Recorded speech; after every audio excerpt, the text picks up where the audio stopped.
ইতিহাস, প্রকৃতি আর স্থাপত্য যখন একসাথে মিলে যায় তখন জন্ম নেয় এক অবিস্মরণীয় গন্তব্য। এমনই এক স্থান হল সাসারাম।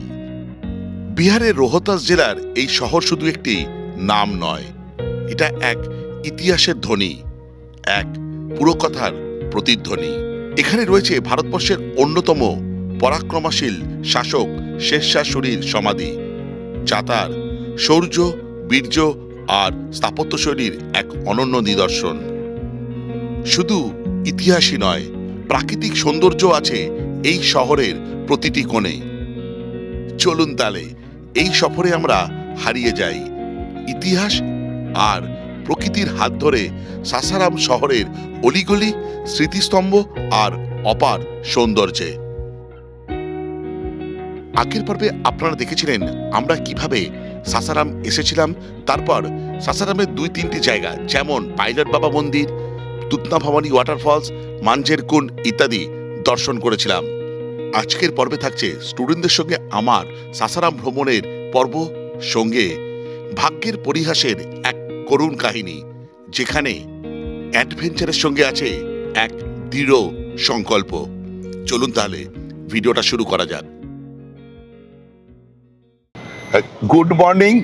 আজকে হচ্ছে জুলাই মাসের 16 তারিখ 2025, আর এই মুহূর্তে সাসারামের টেম্পারেচার দেখাচ্ছে 26 ডিগ্রি সেন্টিগ্রেড, আর বাইরে মুষলধারে বৃষ্টি পড়ছে। এখন ঘড়ির কাঁটায় 7:45। আমি বেরিয়ে পড়েছি সাসারাম ভ্রমণের দ্বিতীয় দিনে। এখন আমরা আছি রোহতাস জেলায়। আমরা রওনা দিয়েছি কৈমুর জেলার দিকে, যেখানে কিছু দর্শনীয় স্থান দেখব এবং সেগুলো আপনাদের সঙ্গে তুলে ধরবো। এর আগের পর্বে আপনাদের বলেছিলাম যে অটো করে ভ্রমণ করাটা বেশ চাপের লাগছিল। যখন মাঝের কুণ্ড আর ধোয়াকুণ্ড দেখতে গেছিলাম তখন কিন্তু আমার বেশ ভয় লাগছিল যখন অটো করে উপরে উঠছিল, এবং আপনাদের বলেছিলাম যে আমি একটা ভুল করেছি, যে অটো করে যাওয়াটা ঠিক হয়নি, বিশেষ করে এই বর্ষাকালে। যাই হোক, আপনারা এই ভুলটা করবেন না, দাম দর করে নেবেন যেটা আপনাদের মনে হয় সেটা। আর মোটামুটি আমাদের অটো ভাড়া নিয়েছিল 1200 টাকা, যদি গাড়ি ভাড়া হয় 1500 থেকে 2000-এর মধ্যে, তার বেশি নেবে না। আচ্ছা, সেটা তো আগের পর্বে দেখেছেন। আচ্ছা, আজকে আমরা যাচ্ছি অনেকটা দূর, প্রায় এখান থেকে 83 কিলোমিটার। আজকের জন্য আমরা একটা গাড়ি ঠিক করেছি, আর যার থেকে গাড়ি ঠিক করেছি দাদার নাম। দাদা, আপনার নাম? সুশীল কুমার। সুশীল কুমার ভাইয়ের কাছ থেকে। কোম্পানির নাম পূজা ট্যুর এন্ড ট্রাভেল। আচ্ছা, পূজা ট্যুর অ্যান্ড ট্রাভেলসের থেকে আমরা একটা গাড়ি বুক করেছি, ডিজায়ার গাড়ি। উনি ঘোরাবেন, আর যদি ভালো করে ঘোরান, ঠিক মতন আমাদের গাইড করেন, তাহলে ওনার নাম্বার আমি এই ভিডিও ডেসক্রিপশনে দিয়ে দেবো, আপনারা চাইলে যোগাযোগ করতে পারেন। ওনার সঙ্গে আমার পরিচয় হয়েছিল কালকে ওই সাসারাম স্টেশনের বাইরে। এখন বাজে ঘড়িতে 8:05। এখন আমরা পৌঁছে গেছি আমাদের প্রথম টোল প্লাজায়, যেটা সাসারাম টোল। আমরা আছি এখন NH-19-এ, যেটা দিল্লি কলকাতা ন্যাশনাল হাইওয়ে। বাইরে ভালো বৃষ্টি পড়ছে, আমি জানি না আজকে ট্যুরে আমাদের কি হবে, কতটা কি দেখাতে পারবো। আমরা সকালবেলা ব্রেকফাস্টও করিনি এখনো, পথে যেতে যেতে ব্রেকফাস্ট করবো। কিন্তু খিদে পাইনি তো? আচ্ছা, আজকের আমাদের প্রথম গন্তব্য হচ্ছে মুন্ডেশ্বরী ধাম, যা সাসারাম থেকে 65 কিলোমিটার দূরে।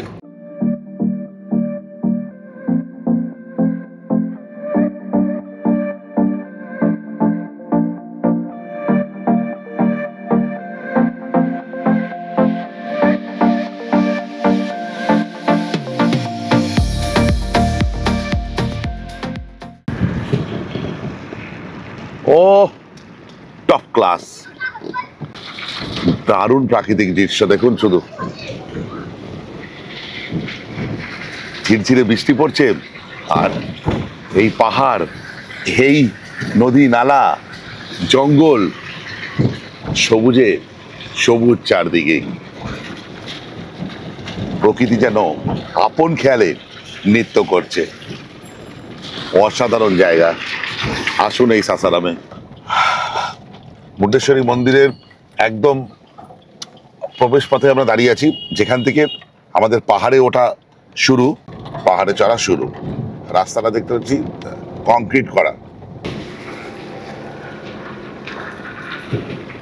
আমরা পাহাড়ে, কৈমুর পাহাড়ে উঠছি, কিন্তু কিছু কিছু জায়গায় স্টিফ টার্নিং, বেশ স্টিফ। আরে বাপরে, ওপর থেকে ভিউ দারুণ। আপনাদের বৃষ্টিতে দেখাতে পারছি না, কিন্তু আপনারা এলে দেখবেন ওপর থেকে ভিউ দারুণ। এখন ঘড়িতে বাজে 9:40, আমরা মুন্ডেশ্বরী ধামে পৌঁছে গেছি। যেটা আমি দেখতে পাচ্ছি এখানে গাড়ি আপনি রাখতে পারবেন, রাখার পর এখান থেকে কিছু সিঁড়ি চড়ে আপনাকে মূল মন্দিরের কাছে পৌঁছতে হবে। কিতনা সিঁড়ি হ্যাঁ? 78। মোটামুটি 78টা সিঁড়ি আছে, 78টা সিঁড়ি চড়ে আপনাকে পৌঁছতে হবে। আচ্ছা, জুতো খোলার ব্যবস্থা আছে, এইখানে জুতো রাখতে পারবেন, ওখানে জুতো রাখার জায়গা আছে যেটা নিঃশুল্ক, আপনার নিজের মতন জায়গায় রেখে যাবেন। কেউ কাউকে দেখলাম না, এখানকার অথরিটি কেউ যে আছে। এখন আমি দাঁড়িয়ে আছি কাইমুর জেলার যে মুন্ডেশ্বরী ধাম আছে সেখানে। এই মন্দির 108 খ্রিস্টাব্দ থেকে বা 6ষ্ঠ বা 7ম শতকের মধ্যে এই মন্দির স্থাপিত হয়েছে, বা হিউয়েনসাংয়ের লিপিতেও কিন্তু এই মন্দিরের উল্লেখ আছে। আর এখানে যা দেখলাম যে মন্দিরের ভেতরে ভোলেনাথও পূজিত হচ্ছেন আর দেবী দুর্গা রূপে মুন্ডেশ্বরী পূজিত হচ্ছেন। এই যা আমরা দর্শন করে এলাম। আমি, বিক্রম আর পিয়ুষ গেছিলাম, সৌপর্ণ যায়নি, তার কারণ ওরে ঠাকমা মারা গেছে, 1 বছরও পূর্ণ হয়নি। কখনো যদি আপনারা আসেন সাসারাম ঘুরতে, তাহলে অবশ্যই এই মুন্ডেশ্বরী ধাম দর্শন করে যাবেন। এখানে আসাটা এমন কোনো ব্যাপার নাই। এখানে যে কৈমুর জেলায় ঘুরতে আসবেন, বিভিন্ন যে দর্শনীয় স্থান আছে তার মধ্যে কিন্তু এটা অন্যতম। যাই হোক, আমরা বেরিয়ে চ মুন্ডেশ্বরী টেম্পলে কিছুটা নেমে আমরা ব্রেকফাস্ট করছি। এই পুরি আর তরকারি, গরম পুরিটা, বেশ গরম। 4 পিস 40 টাকা, সরি 5 পিস 40 টাকা। এখানে এই আটার পুরি, তরকারিটা করছে সোয়াবিন, ছোলা, আলু দিয়ে। 10:30 বাজি, আর এখানে আমরা ব্রেকফাস্ট করলাম। ব্রেকফাস্ট তো ঠিকঠাক ছিল, আর কি বলবো, ওই আটার লুচি আর তরকারি ব্যাস।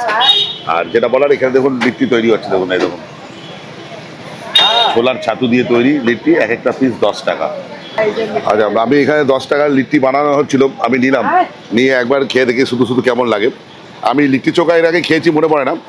যাই হোক, এই এরকম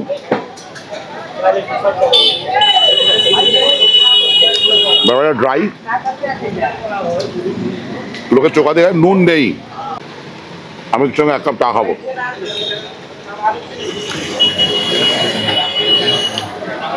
ঠিকঠাক খাবি? হ্যাঁ, চাটা দারুণ করেছে, আর এই লিট্টিটা দারুণ। চোখার সঙ্গে খেতে পারেন, আর এখানে দাদা ছিল বলে আপনি চায়ের সঙ্গে খেতে পারেন, কোনো অসুবিধা নেই। তাই জন্য আমি চা দিয়ে ট্রাই করলাম, খারাপ লাগছে না।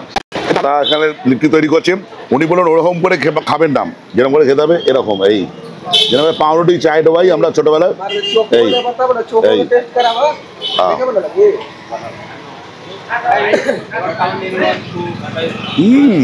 এটাই বেস্ট হয়।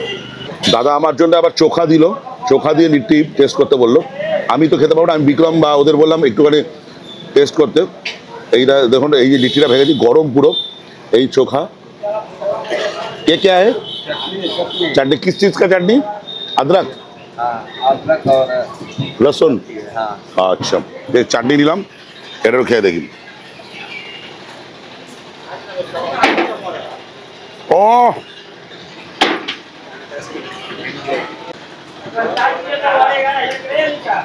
চাটনিটা ব্যাপক, দারুণ। আমি বলো তোরা একটু টেস্ট কর। মুন্ডেশ্বরী দেবী দর্শন করে আমরা এই দোকানের লিট্টি চোখা খেলাম। এই যে দেখুন, এই দোকানটা বেশ ভালো লিট্টি চোখা। চাও পান করলাম, দাদার ওখানে দারুণ ছিল চাটা। বৃষ্টি পড়ছে, তাড়াতাড়ি যাই। এখন ঘড়িতে বাজে 10:40। আমরা আমাদের পরের গন্তব্য হচ্ছে কারকাটগার ওয়াটারফলস।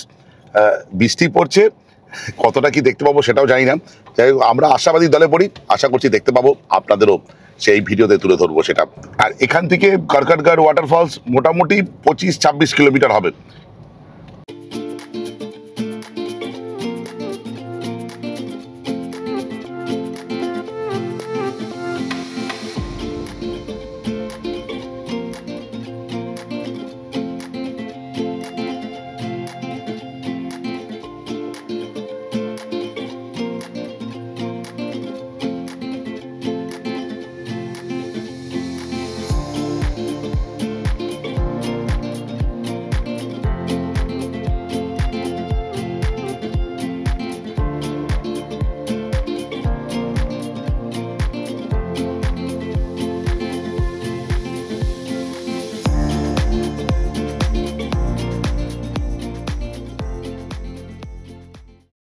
সুন্দরী এই প্রকৃতিকে দেখতে দেখতে আসছিলাম, আর ইতিমধ্যেই বাদ সাধলো এই বৃষ্টি।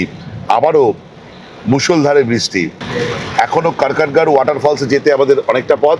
এই যে কারকারগাঁড় ইকো পর্যটন ক্ষেত্রের কাছে পৌঁছে গেছি, এখান থেকে অনেকটাই পথ। আর এবার পাহাড়ে ওঠার পালা। এখান থেকে প্রায় বলছে 19 কিলোমিটার রাস্তা, দেখুন শুধু। হ্যাঁ, এই রাস্তায় ওঠার পালা, পাহাড়ে উঠবো, পাথুরের রাস্তা। এই পথে ভ্রমণ করলে অবশ্যই ভালো গাড়ি আপনারা বুক করতে পারেন। এই দাদার সঙ্গে আমরা ভ্রমণ করছি, ওনার কাছে বিভিন্ন টাইপের গাড়ি আছে, চাইলে ওনার নাম্বার আমি দিয়ে দেবো ডিসক্রিপশনে, দেখে নিতে পারেন। आपके पास कौन सा गाड़ी है? मेरे पास ये तो डिजायर है ही, बलेनो है, है डिजायर है, बलेनो है, आर्टिगा है, और होंडा का मोबिलियो है 7 सीटर में, स्कॉर्पियो है। अच्छा, सभी गाड़ी अपने पास अवेलेबल है। ओके ओके, ठीक है। ये बलोन है? जी, ये बोल আচ্ছা, আমি নিজেই বুঝতে পারিনি, আমি প্রথমে ডিজায়ার মতো লাগছিল, কিন্তু বালোনো। আমি প্রথমবার চাপছি বালোনোতে। রাস্তাটা একবার দেখাই আপনাদের, এরকম রাস্তা, কিন্তু বৃষ্টিটা কমেছে আই থিঙ্ক। দেখুন, এই দেখুন রাস্তা এরকম, পুরো পাথুরের রাস্তা, চাকা স্কিড করতে পারে, ভালো গাড়ি কিন্তু দরকার এই রাস্তায়। পাহাড়ে উঠছি, আর উপর থেকে কিছুটা উপরে চলে এসেছি, এখান থেকে ভিউ অনেকটা এরকম। আর এই দাদার সঙ্গে আসার ফলে দারুণ ভালো হচ্ছে। দাদা শুধু গাড়ি চালাচ্ছে এই না, উনি ওনার যে কোম্পানির এবং ওনার গুগল রেটিং যথেষ্ট ভালো। আর যেটা বলার, উনি পুরোপুরি গাইডের কাজ করছেন। কেন আমি কিন্তু অনেকটা চক আউট করে এসেছিলাম, কিন্তু এখানে এসে দেখলাম জিনিসটা তালগোল পাকিয়ে যাচ্ছে, এবং ভালো ভিডিও সেরকম পেলাম না সাসারামের ওপরে। অজান্তেই ওনার সঙ্গে যোগাযোগ হয়ে যায়, আর উনি আমাকে বেশ ভালোই গাইড করছেন। আর ইতিমধ্যে সৌপর্ণ একটা কথা বলছে। কি বলছিস, কি করা উচিত ছিল? কালকের মতন অটোয় আসা উচিত ছিল। তাহলে ফটো হয়ে যেতাম আমরা, শিওর ফটো হয়ে যেতাম। অটোতে এলে ফটো হয়ে যেতাম। বলছিল আপনাকে সামনে বসাবে। দেখছেন, এরা আমার স্টুডেন্ট, আর আপনারা আমাকে বলেন যে এদের নাকি আমি খেতে দিই না, দিই না।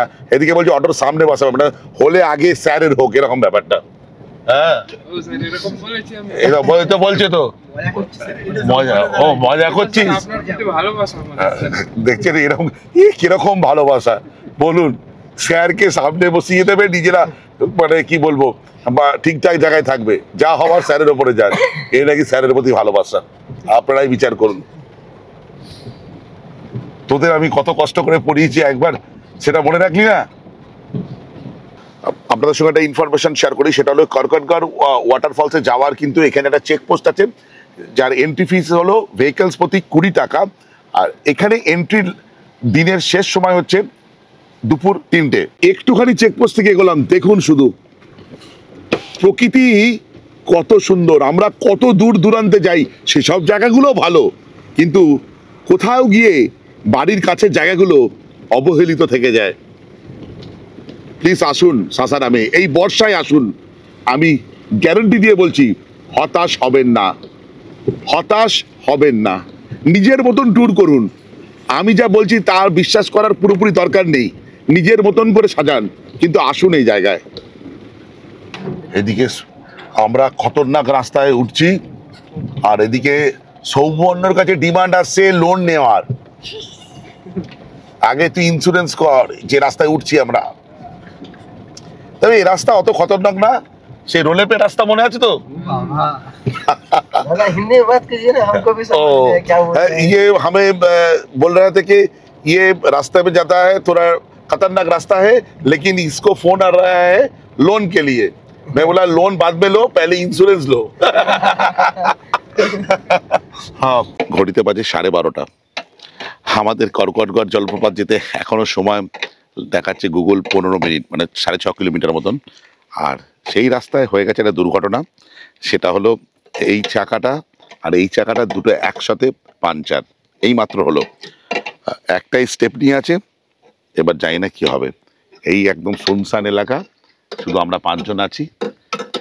বিভিন্ন গাড়ি যাচ্ছে, 2-1জনকে বলা হচ্ছে, কিন্তু এখনো পর্যন্ত কোনো সুরাহা হয়নি। কি হবে জানি না, কপালে কি লেখা আছে। আজকেই শেষ দিন, আমরা বেরিয়ে যাবো। রাত্রিবেলা ট্রেন আছে 9:30টার সময়, কিন্তু যেটুকু দেখা কথা ছিল, জানি না দেখবো কিনা। একে তো এরকম আবহাওয়া, প্রতিকূল আবহাওয়া, তার উপরে এই ভাগ্যের মার।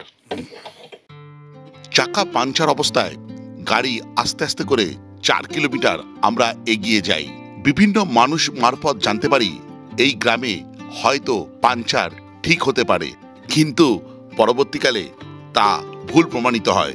কোনো একটি বাড়িতে বাইক পাঞ্চারের সামান্য সরঞ্জাম থাকায় আমাদের যে ড্রাইভার ভাই ছিলেন সুশীল ভাই, তিনি পাঞ্চার ঠিক করার তোড়জোড় শুরু করে দেন এবং আমাদের বলেন সেখান থেকে 2 কিলোমিটার দূরে কারকাটগড় ওয়াটারফলসটা পায়ে হেঁটে দেখে আসতে। मजे ही मजे। ये क्या हुआ, कैसे हुआ, ये हुआ, कब हुआ। কি দেখতে যাচ্ছ? দেখা যাক কি দেখতে যাচ্ছে। আপাতত বৃষ্টি দেখছি। এটাই অ্যাডভেঞ্চার। ব্লগ কি দেখাবো? বৃষ্টি দেখান, বৃষ্টি। সত্যি কপালে দুর্ভোগ কাকে বলে। দুটো চাকা একসাথে পাঞ্চার, একটা স্টেপ নিয়ে আছে, কোথাও কিছু নেই, জঙ্গল, পাহাড়ের ওপরে আছি, একটা টেবিল টপের ওপরে ওয়াটারফলস দেখতে যাবো বলে হাঁটছি। আমাদের যে ড্রাইভার ভাই আছে সে যথেষ্ট চেষ্টা করছে, তার কোনো দোষ নেই। সে যদি নিজে নিজে পাঞ্চার ঠিক করতে পারে, একটা বাড়িতে পাঞ্চার কিট পেয়েছে, দেখা যাক ঠিক করতে পারে কিনা, জানি না হবে কিনা। রাত্রিরে ট্রেন আমাদের, তার উপরে যে পাঞ্চার ঠিক করে সে গেছে আছে তাদের হাটবার পাহাড়ের নিচে, সে 5টার সময় আসবে। মানে কত রকম টেনশন। তারপরে দেখুন এই প্রতিকূল আবহাওয়া। সত্যি কথা বলছি, আমার মাইক্রোফোন লাগানো নেই, আমি জানি না আপনারা কথা শুনতে পাচ্ছেন কিনা। ও ভগবান, কত পরীক্ষা দেবো। এরকম অ্যাডভেঞ্চার চাই।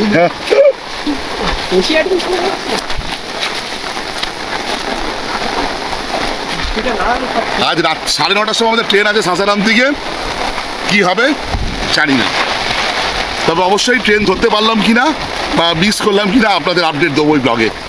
এই ব্লগটা কেমন হচ্ছে আমি জানি না, তবে জীবনে ইউটিউব ব্লগে এরকম পরিস্থিতির সম্মুখীন আমি এর আগে একবারই হয়েছি, যখন আমার বাইকের চাকা লিক হয়ে গেছিল ছিটকুলে পৌঁছেন। কিন্তু আমার মনে হচ্ছে সেটার থেকেও আজকের পরিস্থিতি আরও ভিন্ন, আরও টাফ, আরও চাপের। তবে আমার জীবনের যে দুটো মনের জোর, মানে আমার পরিবার আর আমার স্টুডেন্ট, তার মধ্যে একজন আমাদের সঙ্গে আছে, আমার স্টুডেন্টরা। দেখা যাক। পুরো ভিজে যাচ্ছি। কিরে এই ভিজছিস কেন ইচ্ছা করে? জল তো কাদা, কাদায় ভিজবি, কাদায় পড়বি তবু ভালো, ভিজবি না। Water crossing, water crossing. এই জলটা কি ঠান্ডা রে? প্রচণ্ড বৃষ্টি পড়ছিল, আমরা দাঁড়িয়ে গেছিলাম। একটা দোকান মতন ছিল, ছোট্ট গুমটি মতন। তারা খুব ভালো ব্যবহার পেলাম তাদের কাছ থেকে। তারপরে আপনারা কোনো চিন্তা করবেন না, আপনার যদি গাড়ি ঠিকও না হয় আমাদের দায়িত্ব আপনাদের নিচে পাঠিয়ে দেওয়া বা গাড়ি ঠিক করে দেওয়া। শুধু আপনারা যেটা পয়সা লাগবে একটু দিয়ে দেবেন। আর যদি এরকম হয় যে আপনাদের এখানে থেকে যেত, রাত্রিবেলা থাকার ব্যবস্থা আমরা করে দেবো, একটু চিন্তা করবেন না। দারুণ মানুষগুলোর ব্যবহার, চারদিকে এরকম প্রকৃতি। এটা গ্রামের মধ্যে যাচ্ছে, এখান থেকে বললো 2 কিলোমিটার কারকাটগড় জলপ্রপাত বা ওয়াটারফলস। আচ্ছা, এখানে আমরা 20 টাকা দিয়ে টিকিট কাটলাম, 80 টাকা 4 জনের। এখান থেকে 200 মিটার, এই চেকপোস্ট থেকে 200 মিটার। আরও 3-4 জায়গায় আমাদের যাওয়ার কথা ছিল, মনে হয় না হবে, কেন প্রায় 3:30 বাজবো করছে। তার থেকে গাড়ি ঠিক হয়ে গেলে আগে বাড়ি যাওয়ার চেষ্টা করব। এখন আর ঘোরার চেষ্টা করবো না, তার কারণ আমি তো শুধু একা নই, আমার সঙ্গে 3 জন স্টুডেন্টও আছে, ওদেরও রেসপন্सिबिलिटी আমার উপরে। घूमने के नदी की तरफ नहीं जाना है, बहुत तूफान है। तूफान?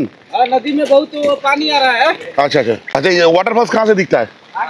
আগে এখান থেকে একটা চিলড্রেন্স পার্ক আছে, আর সোজা চলে যাবেন, ওখান থেকে ওয়াটারফলস দেখা যাবে। আপনারা আসুন এই সাসারামে, বিশেষ করে কৈমুর জেলায়, দেখুন প্রকৃতি কি উপহার নিয়ে অপেক্ষা করছে আপনাদের জন্য। এখানে যেতে না করছে। আর দেখুন, ও এই দেখুন, দেখুন শুধু দেখুন, ও হো টপ ক্লাস, একদম টপ ক্লাস। কি দেখছি রে, ওইটা দেখ, দূরে দেখ, একসাথে অনেকগুলো ওয়াটারফলস, আর এর ব্যাপ্তি অনেক দূর পর্যন্ত। কর্মনাশা নদী এখানে পতিত হচ্ছে নিচের দিকে, সেখানে এক ওয়াটারফলস তৈরি করেছে, আর দূরেও এক ওয়াটারফলস দেখুন।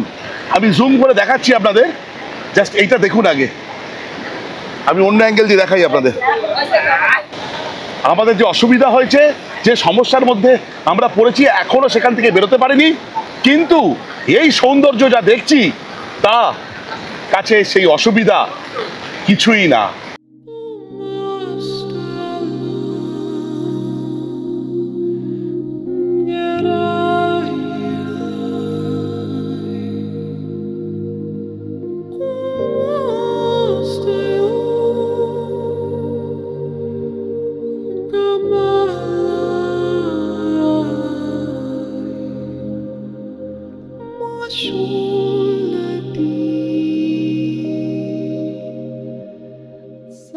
এই যে জলপ্রপাত দেখছেন কারকাটগড়, ওই তরফ হচ্ছে, ওইদিকে হচ্ছে উত্তরপ্রদেশ, এদিকে হচ্ছে বিহার। আমি জিজ্ঞেস করলাম এই জায়গার উন্নতি হয় না কেন, তার কারণ বলছে দুদিকে দুটো গভর্নমেন্ট আছে, ওইদিকে রাজ্য এদিকে রাজ্য, কখনো বলে এ করবো কখনো বলে ও করবো, তাই জন্য মধ্যিখানে এই জায়গা ফেসে রয়েছে। আমি আবারও বলছি, আমার দেখা one of the best waterfalls এই কারকাটগড় ওয়াটারফলস। আরেকটা জায়গা যেতে পারলাম না, সেটা হচ্ছে শেরশাহ টম। সবাই জানে যে সাসারাম শেরশাহ জন্মস্থান হিসেবেই সুপরিচিত। সবাই হয়তো ব্লগে আমাকে বলবেন আপনি ওখানে গেলেন, ওটাই কভার করলেন না। ভেবেছিলাম আজকে কভার করব, কিন্তু এই অপ্রতিকূল আবহাওয়া আমার যেটা ভেবেছিলাম সেটা হতে দিল না। এই দাদাকে ছেড়ে নিন, দুর্দান্ত সার্ভিস। আজকে নিজে পাঞ্চার ঠিক করেছে এই আবহাওয়ার মধ্যে। ও বলবো দুটো চাকা পাঞ্চার হয়েছিল, নিতে চলে এসেছে আমাদের গেটের কাছে। আমি ভিডিওটা শেষ করে দিয়েছিলাম, কিন্তু ওনাকে আমি মানে কি বলবো, তারিফ না করে পাচ্ছি না। আমি জানি না এখন আমরা কিভাবে পৌঁছবো, উনি ঠিক করেছেন মোটামুটি ভাবে। এখন দেখা যায়, এখন অনেকটা পথ নিচে নামতে হবে, প্রায় 20 কিলোমিটার নিচে নামতে হবে।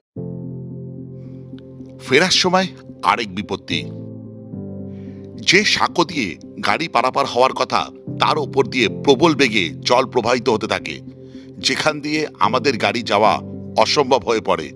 কিন্তু কিছু মানুষের সাহসিকতা ও সাহায্যের দরুন সেই অতি জলপ্রবাহ পার করতে সক্ষম হই। কিন্তু ততক্ষণে যা ক্ষতি হওয়ার হয়ে গেছে, আমাদের হাতে আর বেশি সময় ছিল না। আমরা ভেবেছিলাম যেটুকু সময় হাতে আছে আরো 2-1টি জায়গা দেখা যাবে। ডরকে আগে জিত হে, डर के आगे जीत। ভগবান। জগদাবা লেক দেখুন, দুর্দান্ত টপ ক্লাস। এখানে একটা ড্যাম আছে, এই পাহাড়ের জল নেমে এসে এখানে আটকানো হয়, আর এই দিক দিয়ে জল বেরিয়ে যায়। আমরা বেশিক্ষণ দেখাতে পারছি না। টপ ক্লাস ভিউ, একদম টপ ক্লাস।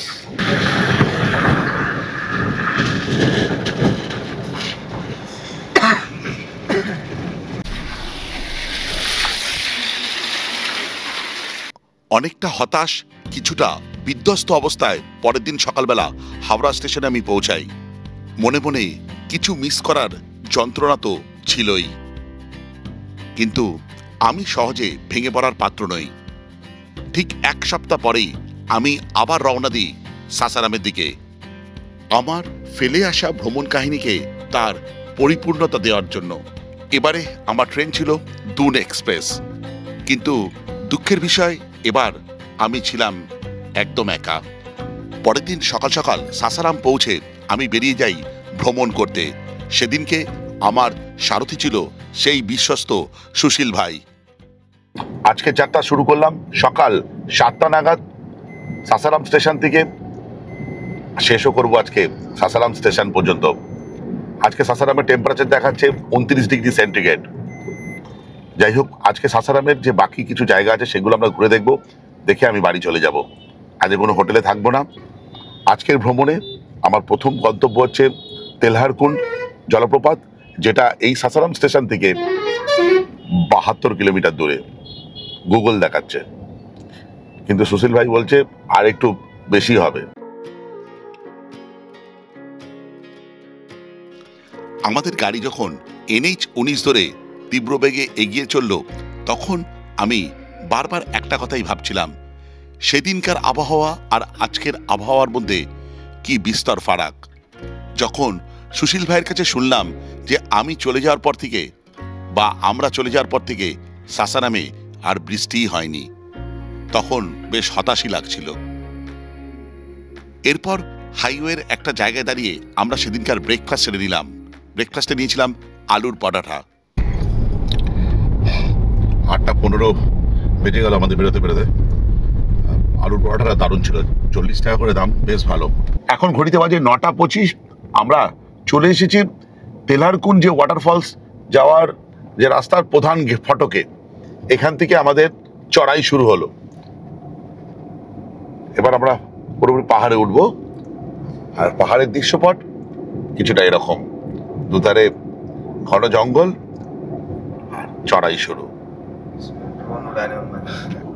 আর যে ফটকটা আমরা পেরোলাম সেখান থেকে ওয়াটারফলসের দূরত্ব হচ্ছে 16 কিলোমিটার। দেখুন এখানে বাদরের উৎপাত বিশাল, দেখুন কত চলে আসছে। এই দেখুন ছোট खाने के लिए और आगे दादा देखिए खाने के लिए याद नहीं पड़ा कुछ लाना चाह रहा था। देखिए कैमरा छीन लेगा फिर। नहीं ठीक है बंद कर दीजिए। बच्चे को ये देखिए ছোট ছোট বাচ্চা, দারুণ। আসলে এখানে বিভিন্ন মানুষ আছে খাবার নিয়ে আসে, তাই জন্য দেয়। আমাদের ভুল হয়ে গেছে, আমরা কিছু খাবার ক্যারি করছিলাম। অনেকটাই ভালো রাস্তা দিয়ে আসলাম। তারপরে ডান দিকে একটা মোড় নিলে এরকম একটা গেট পড়বে, সেখান থেকে তেলারকুন্ড যাওয়ার রাস্তা। আর এটা কিন্তু কাঁচা রাস্তা। তেলারকুন্ডে পৌঁছে আপনাকে টিকিট কাটতে হবে। এখানে প্রবেশের জন্য টিকিট আছে, আর টিকিটের মূল্য হচ্ছে 20 টাকা করে প্রতি ব্যক্তি। আর 4 চাকা বা 3 চাকা হলে 20 টাকা, বাইকের জন্য 10 টাকা। কিছু দূর এগোলাম, গাড়িটা পার্কিং করে যেতে হবে ওয়াটারফলসের কাছে। একবার বলে দিই ঘড়িতে কটা বাজে। এখন ঘড়িতে বাজে 10টা। আমরা মোটামুটি ওয়াটারফলসের কাছে পৌঁছে গেছি।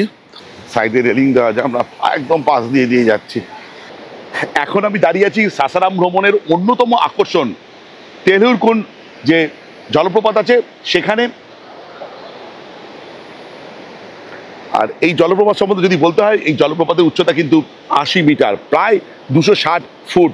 ওই ওপর থেকে জল পড়ছে। আর একটা ভালো জিনিস দেখুন, ওখানে গুহার মতন হয়ে গেছে, ভেতর দিয়েও জল পড়ছে, এত দুর্দান্ত লাগছে। আর চারিপাশটা অসাধারণ, চারদিকে জঙ্গল আর মধ্যিখানে গিরিখাত। আর সেখান থেকে এই ঝর্ণা থেকে যে জল পড়ছে সেটাই বয়ে চলেছে। এর দূরত্ব মোটামুটি হচ্ছে সাসারাম থেকে 72 কিলোমিটার। এই দুর্গাবতী যে নদী আছে তার উৎসের কাছেই অবস্থিত। প্রত্যেকটা ওয়াটারফলস প্রত্যেকটার থেকে আলাদা। দেখুন এই যে ওয়াটারফলসটা পড়ছে, এটা তো অনেক উচ্চতা থেকে পড়ছে জলটা, প্রায় 80 মিটার। আর একটা জিনিস বলি, যে ভেতরটা দেখতে পাচ্ছেন, আমি জানি না দেখতে পাচ্ছেন কিনা, ওইখানটা দেখুন গুহা মতন হয়ে গেছে, ওই ভেতর দিয়েও জল পড়ছে।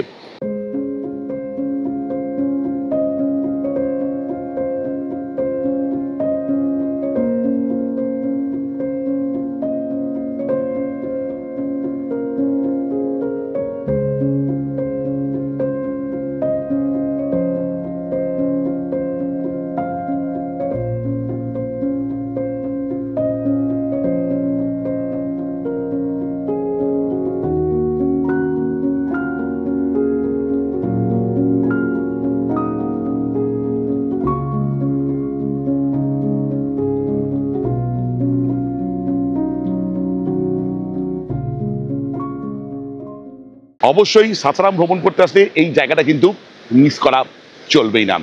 যাক, আমরা এখান থেকে বেরিয়ে যাই। দারুণ দারুণ ফটো তুললাম, আর সেই ফটোগুলো দেখতে হলে trendy_traveler 1 2 3 কিন্তু ফলো করতেই হবে। আমি অনেকবার বলি, তবু আপনারা অনেকে করেন না, তো করলে কিন্তু মন্দ হয় না। আর আমার সঙ্গে এবার আছে সুশীল ভাই, যে আগের দিনে ঘুরিয়েছিল, আজকে ঘোরাচ্ছে আমি আর সুশীল ভাই একা। আপনারা আসলে ওনার সঙ্গে যোগাযোগ করতে পারেন, খুব ভালো মানুষ।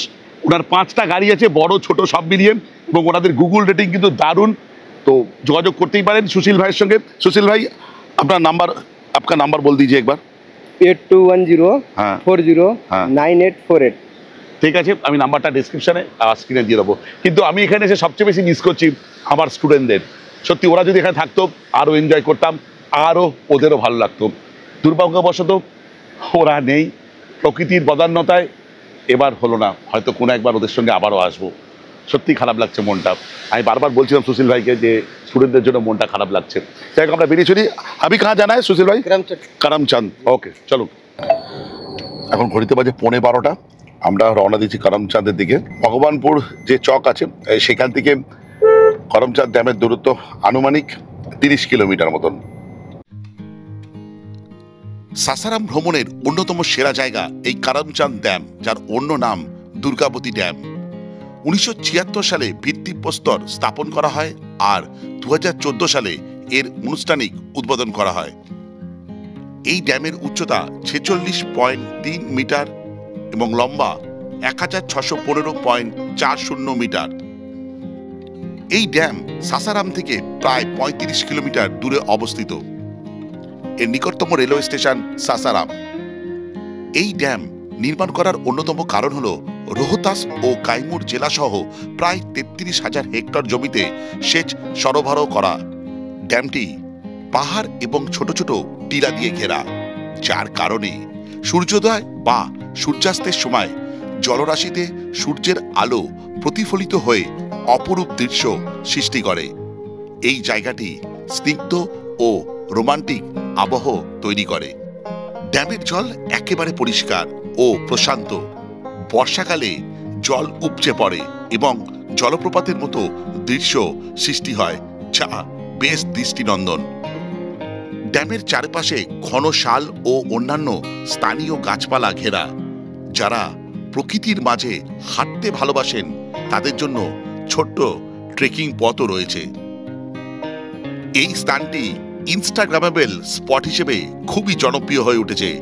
সবুজ পাহাড়, জলরাশি ও মেঘলা আকাশ মিলে এক অসাধারণ ক্যামেরা সাজানো দৃশ্য দেয়।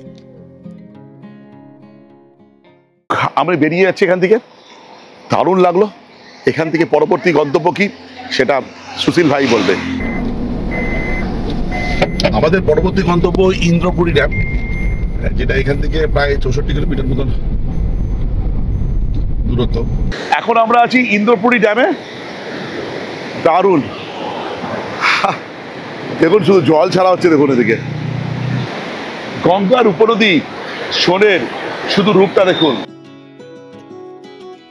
ইন্দ্রপুরী ড্যাম, যা সোন নদীতে তৈরি এবং বিহারের রোহতাস জেলায় অবস্থিত। এটি একটি গুরুত্বপূর্ণ জলাধার, যার প্রাকৃতিক সৌন্দর্য এবং কৃষি সেচের জন্য দুদিক থেকেই বিখ্যাত। এই ব্যারেজটি 1407 মিটার দীর্ঘ, যা এটিকে বিশ্বের 4র্থ দীর্ঘতম ব্যারেজ হিসেবে স্বীকৃতি দিয়েছে। মোট 209 মাইল দীর্ঘ মেন ক্যানাল, 149টা শাখা ও 1235টি বিতরণ নালার মাধ্যমে এটি বিস্তৃত। ট্যুরিস্ট স্পট হিসেবে এই জায়গাটি বেশ জনপ্রিয়। শান্ত পরিবেশ, সোন নদীর দৃশ্য এবং বনাঞ্চলের নৈসর্গিক ছোঁয়ায় এটি পর্যটকদের জন্য আকর্ষণীয় জায়গা হয়ে উঠেছে।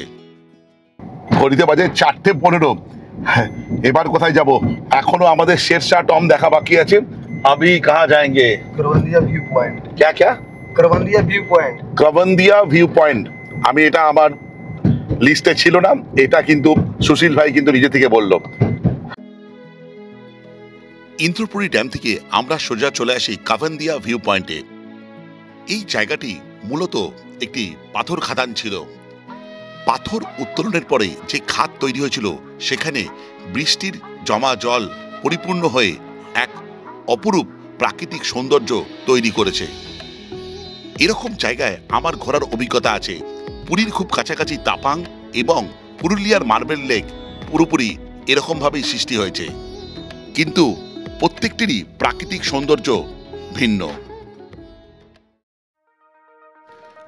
কাভান্দিয়া ভিউ পয়েন্টের পর আমাদের পরবর্তী গন্তব্য ছিল শেরশাহ সুরি টম।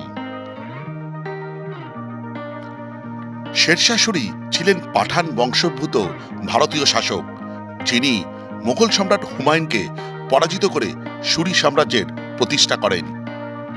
তার নিজের জীবনকালে এই সমাধি নির্মাণ কার্য শুরু হয়, কিন্তু 15ই আগস্ট 1545 খ্রিস্টাব্দে তার মৃত্যুর 3 মাস পরেই এটি সম্পন্ন হয়।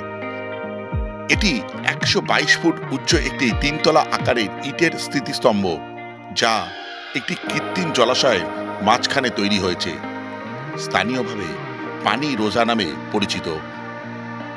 গম্বুজের ব্যাস কম বেশি 22 মিটার এবং মূল ভবনটির উচ্চতা 122 ফুট। এই স্থান স্থানীয়দের কাছে ভারতের দ্বিতীয় তাজমহল হিসেবে পরিচিত। সমাধির মূল স্থাপত্য অষ্টভুজ গম্বুজাকৃতি। যাই হোক, ভিডিওটা এই পর্যন্ত। যদি ভালো লাগে থাকে লাইক, শেয়ার অ্যান্ড সাবস্ক্রাইব। আপনাদের একটা সাবস্ক্রিপশন আমার ইন্সপিরেশন। এই বলে ব্লগটা শেষ করলাম। বাই।